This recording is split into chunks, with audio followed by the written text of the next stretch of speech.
Welcome everybody to episode 17 of the Live the 8 Wise Ways podcast with me, Kim Rutherford, psychotherapist, author, podcast host. And today I'm just a normal British citizen showing my respects to Queen Elizabeth and the passing and the grief that the royal family are going through. If you have not yet listened to any of these podcasts and you are looking for some support and some help with regards to your own psychological well-being, maybe it's mental health issues, maybe you're just in a little fluctuation of feeling a little bit lost in the world right now, then why not head back to start the whole process really. Start from episode 1 where you can work through the 8 Wise Ways process, and hopefully you will find ways that will help you to manage your mental health and well-being from that. The whole podcast does also work alongside my book, 8 Wise Ways to a Healthier, Happier Mind. And you can actually use the podcast and follow through with the book and use the book and the podcast as your own self-help process. It's almost like having a psychotherapist in your hand, which is very much why I developed this in the first place, so that people could work through their emotions, work through their challenges, overcome some issues, maybe learn to manage a few things at a pace that works for them in the environments that work for them. So if you haven't listened before, then why not go right back to the beginning and start from scratch and see if the process can really help you move forward in a healthier, happier way in your life. For those of you who are joining me, thank you very much. I do appreciate all of the support. As always, I ask anybody if you can, and this is mainly because there are so many people suffering out there right now. Not everybody can get access to the therapists or the doctors. And so we want to make sure as many people as possible can get access to tools, resources, and techniques that might be helping them in these moments that they might need it the most. So that's why I ask for likes. That's why I ask for you to subscribe. That's why I ask you to share, so we can raise the profile, so we can get this information out to as many people all over the world as we possibly can, so that we can get that support to the people who might be feeling a little bit isolated, who might be feeling a little bit alone right now for whatever might be going on in their life. Now today, I won't lie, I'm a little bit sad recording today's episode because, as I said, I'm from the UK. This has been a 10-day mourning period with regards to the death of Queen Elizabeth II, who in my lifetime, I don't know, I've never known anything different. I've never known anything different to having a queen. And I never really thought anything of that until suddenly she's no longer there. And you're in this phase of that consistency, that having this one person who is always in your life in one way or another, even though you never met her, you don't know her. She's always been this consistent figure. And you do have a sense of loss to that figurehead. And it is quite strange. I've spoken to an awful lot of people recently about how can you grieve for somebody you didn't know. But it's this concept that grief is only allowed with regards to the loss of loved ones. And actually, grief and bereavement, it happens for so many different reasons. It can be, of course, through the loss and the death of a loved one, but we can grieve lives we had, we can grieve work we had, we can grieve our pets. It's all about the loss of something. And for me, on a personal note, I guess what I am feeling grief for with regards to the Queen is, for me personally, it's the loss of the life I've understood living in a country with a very specific monarchy and having a very specific figurehead. It's all of the memories that I've had of going to rugby games and football games, or when I was a child and we did pantomimes and we always ended it with God Save the Queen. To know that doesn't happen anymore is also quite sad. And there's also that other element to it, that I'm quite proud that my country had a queen for such a long time. And there's the other realization that I probably won't see that in my country in my lifetime ever again.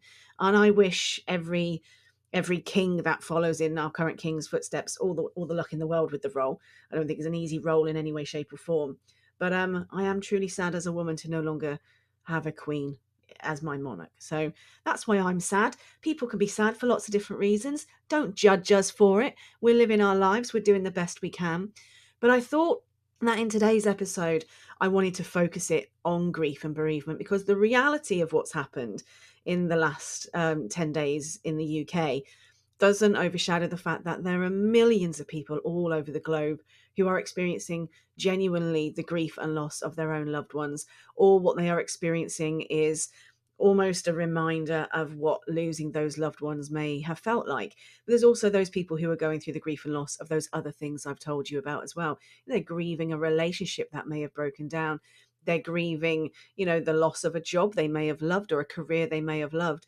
There's so many things that we lose, and there are so many things that we grieve for. And so I thought today might be the right time to let's have a focus on grief and loss.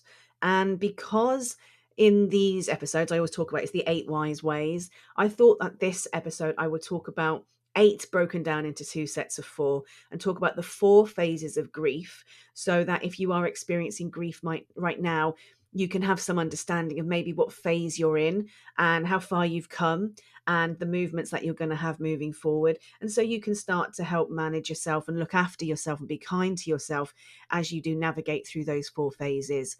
And I also want to talk about the 4 tasks of mourning, this understanding what the process we go through and how that benefits us in the long run. Because sometimes when we're in the deepest depths, and I know because I have genuinely been there myself, you go, God, will this ever end? What is the purpose of this? What is the point of this?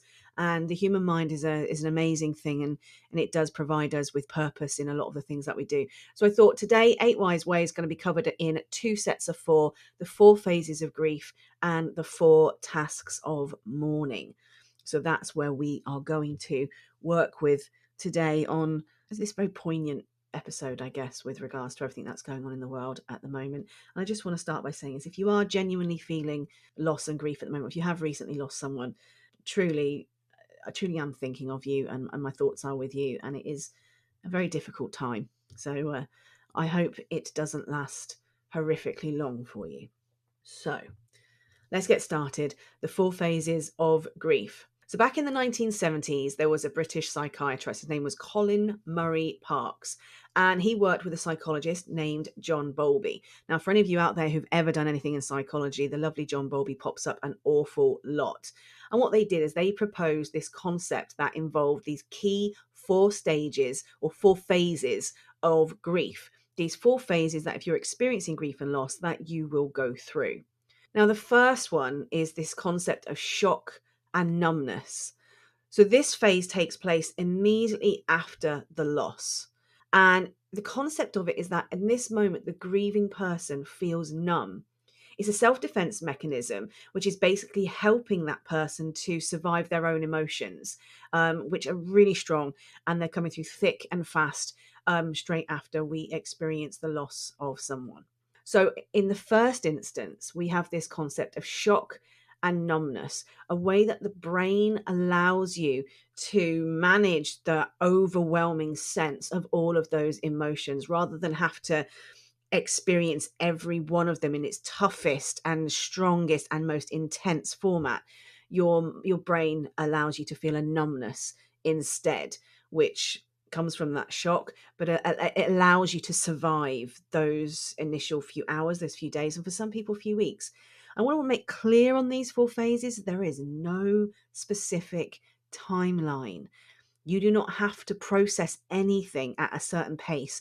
This is about you and who you are and how you function. And so please don't listen to this and think, oh my God, I should be at this phase now. You will move through the phases the way that is right for you, the way that you need to, and don't look to do it in any different way. Just be kind to yourself.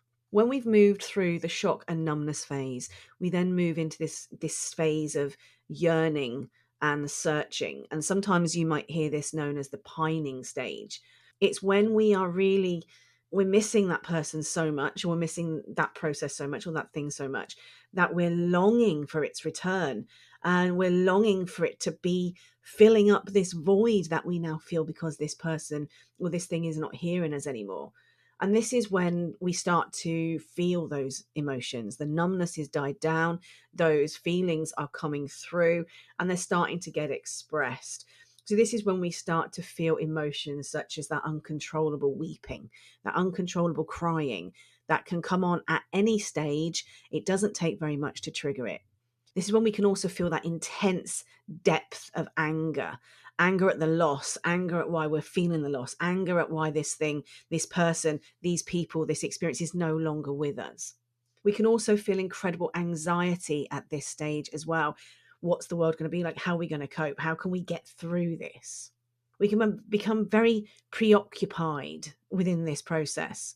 People might feel like we're isolating ourselves from them, and we're not. It's just that we're suddenly in this process of preoccupation with regards to what we're feeling and what we're experiencing. And it can be an incredible time of confusion as well. And in that confusion is this not understanding why we're feeling the way we feel, not understanding why we're having to feel the way we feel, and why we've had to lose that person or whatever we're grieving and bereaving for.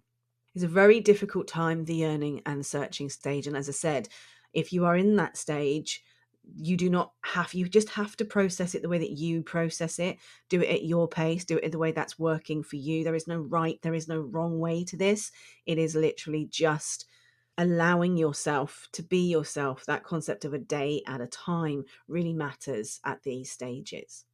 After the yearning and searching stage, we move through to the third stage, which is the disorganization and the despair.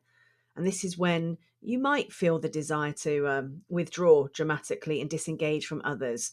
Things that you may have enjoyed before, you might not be enjoying as much. So you're pulling away from it. You've started to accept the reality of the loss, and you're starting to understand the feelings. And those intense feelings that came with that yearning and searching stage, they're possibly decreasing now, becoming less intense. And what you might find at this stage is these feelings of apathy, anger, still despair, hopelessness, and constantly questioning things might start to increase at this stage. This is you go through it. It's almost, if you were to look at it as a curve, you're right in the curve element now, where one is the top of the curve, shock and numbness is the top of the curve. As you move down that slope is your yearning and searching. And as you're in the bottom crevice of that curve, that's where this disorganization and the despair takes place. And that's why you might feel these different types of intense feelings there as well. And then as you come through the curve and through up to the other side, this is when you move to phase 4, which is reorganization and recovery. And in the final phase, this grieving process, you start to feel normal again. This is when maybe you start to balance out your emotions. The intensity might change slightly. Your energy levels might start to increase again. You might start to find that you return to some of those activities that you had moved away from, that weren't bringing you joy or happiness in any way, shape, or form. This is that phase where your new normal starts to come into play. That doesn't mean that the grief ever ends, because it doesn't ever end. But the thoughts of the sadness and the despair, they'll start to diminish, and positive memories will come through. And those positive memories start to take over some of the more negative experience and negative thoughts and feelings that you might have been having through some of those other phases. Now, I want to make it clear again that everyone grieves at their own pace, and there is no specific amount of time. There's no usual amount of time. There is nothing that says you are supposed to be doing this a very specific way. You are going to go through this process in a way that your brain works with you, and there is no shame in that. Don't try and rush this. Don't try and pretend for yourself or for anybody else. Allow yourself to experience what you're going to experience, because that allows you to work through things and get to a stage where it's easier for you to live this new normalized life. And so it's really important, as I said, that you look after yourself in these phases. And if you are genuinely struggling whilst going through these phases, then don't struggle alone. There are some amazing grief and bereavement counsellors out there. Now, I myself am not a bereavement counsellor, so this is not something I would work with people on. That does mean that obviously I work with a lot of other people, and sometimes bereavement and loss comes into that. But if you are looking for a specialist bereavement counsellor, then I do recommend that you look at somebody who is local to you in your area, or you can work with via an online platform in some way. And if you're not sure how to do that, then please feel free to get in contact with me, and I will put you in the right direction if I can't help you personally myself with anything. Now, as I said, this is about always 8 wise ways, and the first 4 of today were about the phases of grief. But we want to understand why we go through this mourning process. What does mourning help us to do? How are we benefiting from it in any way, shape, or form? And so for the second half today, I want to talk about the 4 tasks of mourning. Now, these were first talked about in a book called Grief Counseling and Grief Therapy by William J. Warden, who is an American psychologist. And I think this was back in 1982. And what he put out there was that there was this concept of these 4 tasks of mourning. The first one he called accept the reality of the loss. This is when we have to come full face with the reality that, especially if it's with regards to a person who's passed, we have to come face to face with the reality that this person is now dead and they're not going to return. And so the first task of grieving is to grieve the individual. It needs to be fully completed. We need to get to the stage where we can come to terms with this. And so mourning helps us to come to terms with this. And without accomplishing this, we won't be able to continue through the mourning process, because we really need to be able to get to the stage where we accept the loss, we accept the person can't come back, and that then allows us to move forward. As painful as that might be, it has a purpose. It helps us to move forward. What it helps us move forward to is phase 2 or task 2, which is work through the pain of that grief. So we know the reaction specifically to the death of a loved one, for example, is incredibly painful. And we're going to experience a wide range of emotions, such as those we've already talked about. There may be anger, guilt, fear. There's probably depression in there, sadness, despair, a lot of emotions that can be incredibly uncomfortable to feel. And so working through the pain and working through the grief can take some time. It really requires us as an individual who's going through this bereavement to acknowledge the different emotions that we're feeling, understand and work through the pain and the emotions that we're feeling. It's not a good process for ourselves to suppress ourselves or to avoid these feelings. I know it's a very common, what I would call dysfunctional approach to managing a lot of how we feel, a lot of grief, loss, or even mental health issues in general, is to try and suppress the emotions that we're feeling and experiencing. But actually, we're better off in the long run allowing ourselves to experience them fully and allowing ourselves to then work through them. And as we do that, we work through the pain, we work through the grief of the mourning period, and then we walk better towards task 3, which is then adjusting to the environments in which we may be missing the person that used to share those environments with us. So in addition to any form of emotional, psychological adjustments, we might need to adapt to a new role. And sometimes we have to adapt by fulfilling the function that this person that we had in our lives used to have. So it could be that suddenly, if it's a partner, for example, we might have to start handling those household finances, raising children alone, finding a job or returning to work, changing our career. Suddenly we have to change. We have to create a new normal. We have to adjust to a world we might not have been ready to adjust to. So adjusting to an environment in which the deceased is missing is the important phase 3 of our mourning tasks. So when we have worked through adjusting to this new environment in which the deceased is missing, we then move on to number 4. Number 4 is finding an enduring connection with the deceased while embarking on a new life. And this is where a lot of people tend to start feeling their guilt. It's when they've moved on in their own life and they're not sure, well, how do I stay connected to that person? And it can be really very difficult, but it's about creating a new relationship with that person, a new relationship with the deceased person, whilst allowing ourselves to appropriately move forward in our emotional life and towards living our life again.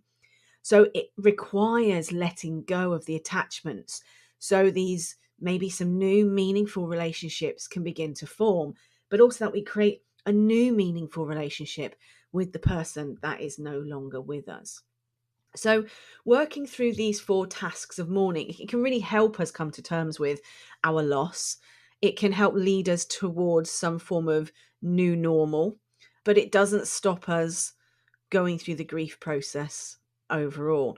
We talked earlier on, I said the 4 stages of grief. Now, there's no necessary ending to these, For those who've experienced grief and loss, you probably already know, some of you may be many years past, and that grief can still come in any one of these phases at any time of your life. So just because there are 4 phases or there are 4 tasks doesn't necessarily mean that as soon as the 4 are over, that's it.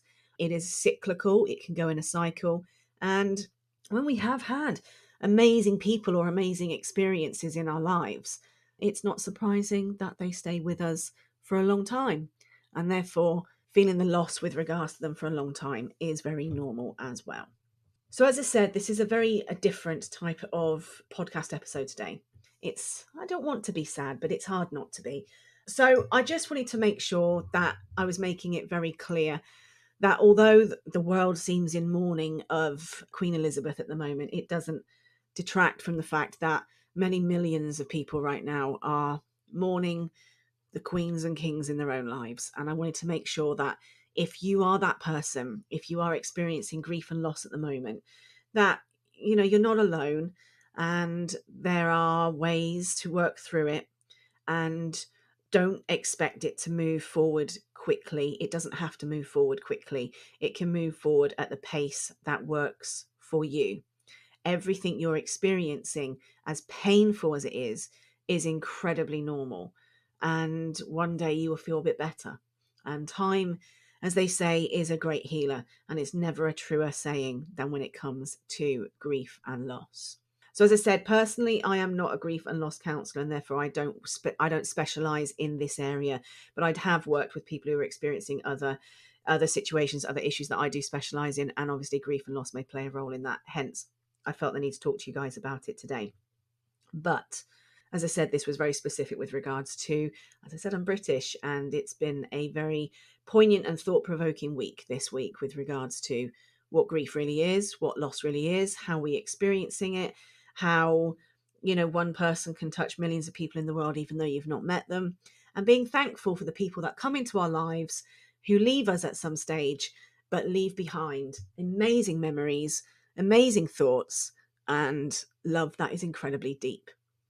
So this was episode 17. I will be back to my slightly happier, healthier sounding self for episode 18. So if you are struggling with your mental health and well-being and psychological well-being at the moment, and you are looking for some support, then the Live the 8 Whys podcast is here for you. So please head back from and listen from episode 1, and have a look at the book with regards to working through things and having some tools and techniques, almost, as I said, creating your own psychologist in your hand, your own self-help psychological process that can help you work through it. So the podcast, as I said, comes out every week. Like, subscribe, share, let the world know it exists so we can help as many people as possible.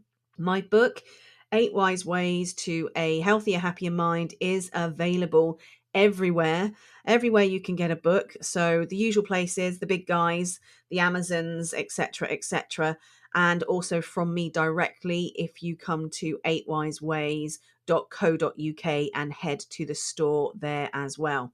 To accompany the book, there is also a 12-week 8 Wise journal to help you focus on one specific goal at a time. For those of you who, like me, were making the decision to change your life and make major changes and what I call live the 8 Wise way, then you can also get a copy of the 12-month planner, which takes the concept of the journal into 12 whole months and really helps you to start looking at all areas of your life and start living the 8 Wise way, doing it that way. And for those of you just needing a little bit of a, where do I start? What do I do? How should I be focusing? Then there's also the Wellbeing Pocket Book 2. So you can access all of those again from anywhere that sells books online, and you can get them ordered into your local bookstores, but you can also come to me directly if you want to go to the 8 Wise store, which is 8wise.co.uk. If you want some extra information, some daily tips, then you can come along and follow me. If you come to Facebook, you can find me at the 8 Wise Cafe, and in there we run we're running one at the moment. We're running a 30-day wellness challenge to help you live the 8 Wise way. So you can come to me on Facebook. In fact, you can come to me anywhere. If you find, you can find me at 8 Wise anywhere. So I'm at 8 Wise or at 8 Wise Therapy on Facebook, on Instagram, on Twitter, and come along and follow me personally as Kim Rutherford on LinkedIn as well if you want to. Feel free to get in touch. If you want to, you can get in touch with me via my website, and any questions, queries, please feel free to let me know. And if I can answer them on here, I will do. If you want them answered personally, I will try to do that as well. There are some free resources on the website as well. So just head to 8wise.co.uk and look for free resources. You'll find there's quite a lot there as well. And please don't suffer alone. I think my big message to anybody who might be experiencing any challenges with how they're feeling psychologically at the moment, whether it be this topic of grief and bereavement, or whether it be anything to do with your overall mental health and well-being, reach out. Don't suffer alone. As difficult as it might feel sometimes to reach out, still do it. I promise you, people do reach back. And sometimes you'll be surprised on who it is who reaches back. If you feel the need to contact me, as I said, you can contact me directly through the website, and I will help you or point you in the direction of any help that you might want or need. And if you would like to come along and join in some of the training that I've got coming up, then I am running two free 8 Wise masterclasses. The first one will be on Wednesday, the 5th of October at midday UK time. Okay, you can register for this on Eventbrite. If you would like a direct link to that, I'll get that put into the notes below so you can get a direct link to that. So that is the October the 5th at midday UK time. And then I'll be running another one on October the 14th, which is a Friday at midday as well, UK time. And I'll put the links to the Eventbrite where you can register directly on there as well. And the great news is I have got some new courses coming in the next couple of months as well. We are going to be running an 8 Wise Discovery course, which is a very simple way of helping you to discover how you need to live the 8 Wise, which tools and techniques linked to 8 Wise you need to implement for your own life so that you can go off and create your strategy. You can go off and create your map, and you can create your action plan.